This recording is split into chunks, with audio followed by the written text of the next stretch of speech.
Right. Thank you, sir, and members.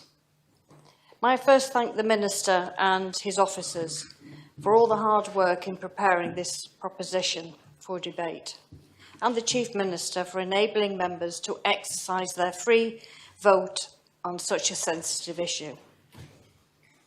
In all my 45 plus years as a nurse, I never thought I'd be standing up in a parliamentary assembly debating this highly sensitive and emotional proposition.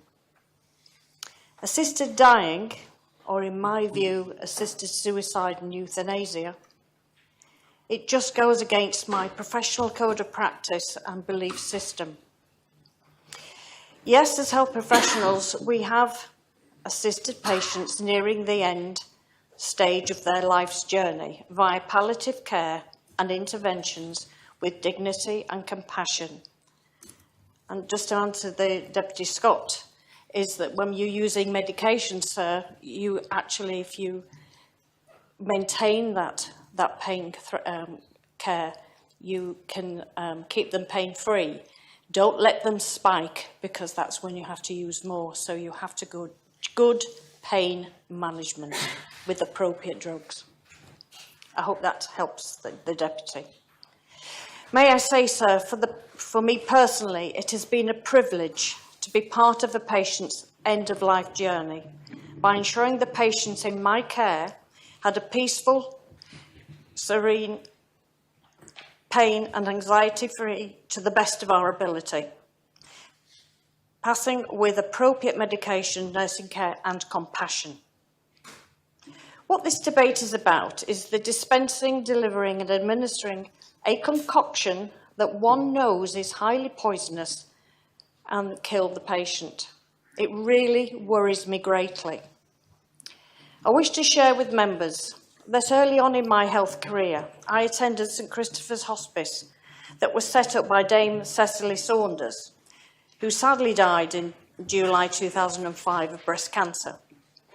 Dame Cecily Saunders in 1967 founded the first modern St Christopher's Hospice in southwest London, and more than anyone else was responsible for establishing the discipline and the culture of palliative medicine and care, which is established worldwide.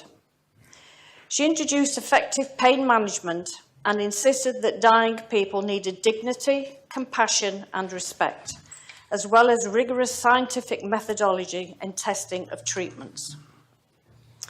She put paid to the notion that dying people should wait until their painkillers had worn off before they received another dose, and scotched the notion that the risk of opiate addiction was an issue in their pain management. Dame Cecily introduced the concept and belief that total pain included physical, emotional, social and spiritual dimensions of distress. She regarded each person, whether they're a patient or a member of staff, as an individual to the end. I was so inspired by this visit and interaction that Dame Cecily's teachings on palliative care approaches have been with me all my career as a bedrock on which to practice, and very much shaped my thinking at all stages of a patient's health journey. It's not just at the end of life. Whether a person has cancer, physical or mental health disabilities, and suffering. So it's all about how we help patients manage their health journeys. In tandem with this belief, I have practiced and worked embracing my codes of practice, as set out by the UK Registering Body and Nurse and Midwives Council and enshrined in UK law.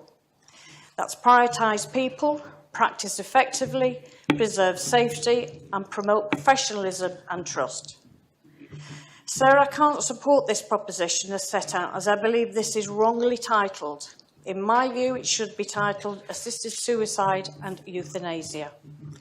We need to be honest and upfront. If this proposition is passed, we will be saying to staff they can prescribe, dispense and administer lethal cocktails to end a patient's life. I have searched my conscience and had sleepless nights deliberating the pros and cons, with the conclusion this is not assisted dying but assisted suicide by bringing an end to a person's life via a lethal cocktail. If I'm not prepared to knowingly administer a lethal cocktail myself, then I cannot be party to agreeing to introducing a law that allows this to be carried out. I'm further concerned, as are the Baroness Tammy Gray-Thompson and Baroness Jane Campbell, with Route 2, the long-term illness with unbearable suffering, where they state the proposals would result in people with disabilities being considered eligible for assisted suicide, even when their disability is not terminal. This would put vulnerable people at risk of being pressurised to end their lives prematurely.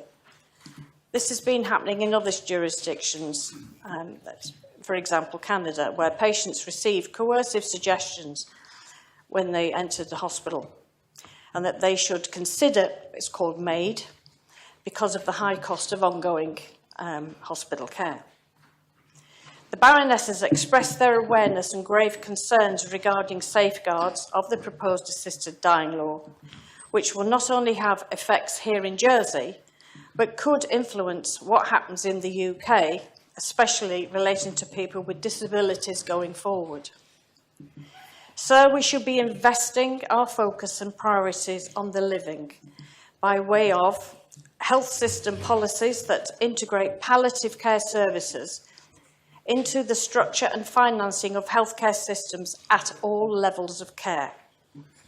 2, palliative care improves the quality of life of patients and that of their families who are facing challenges associated with the life-threatening illness, whether physical, psychological, social or spiritual.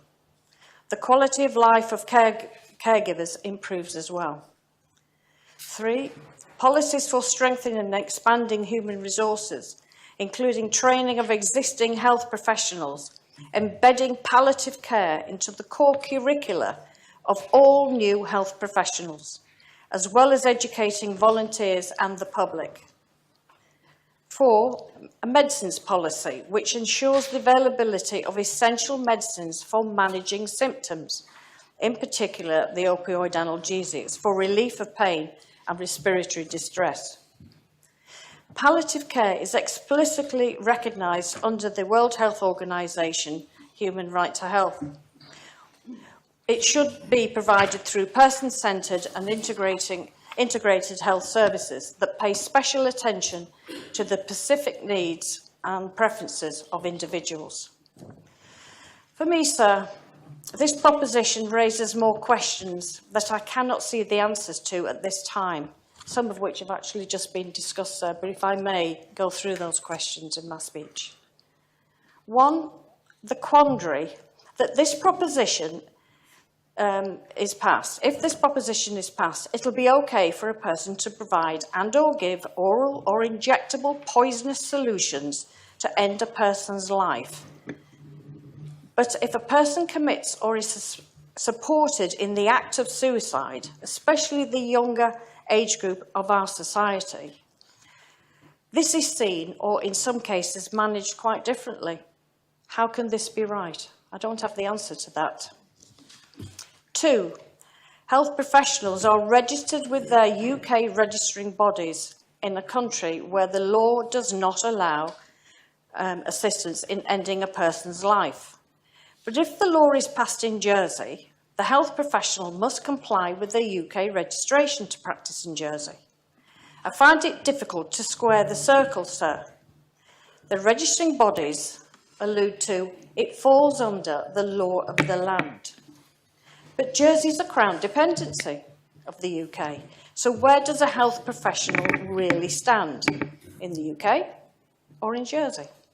I just don't have the answer. And 3, if this proposition is passed, the Jersey primary law prepared and agreed, the primary legislation will need to be ratified by the Privy Council in the UK. My question is, how can the Privy Council, on behalf of the Crown, sanction a law that is not concordant with the UK on such a serious, life-changing subject? Again, sir, I don't have the answers to this. In summing up, sir, if I may quote words from a 21-year-old parishioner, if you are in doubt of whether it is ultimately the best way forward for the island, or have any concerns about the potential negative impacts, then I would urge you to oppose. This issue can always be brought up again, but once it is allowed, there is no going back. Sir, I cannot support this proposition based on my comments set out in my speech today, and I urge members to reject this proposition as presented. Thank you, sir, and members, for listening. Thank you. Thank you, Deputy.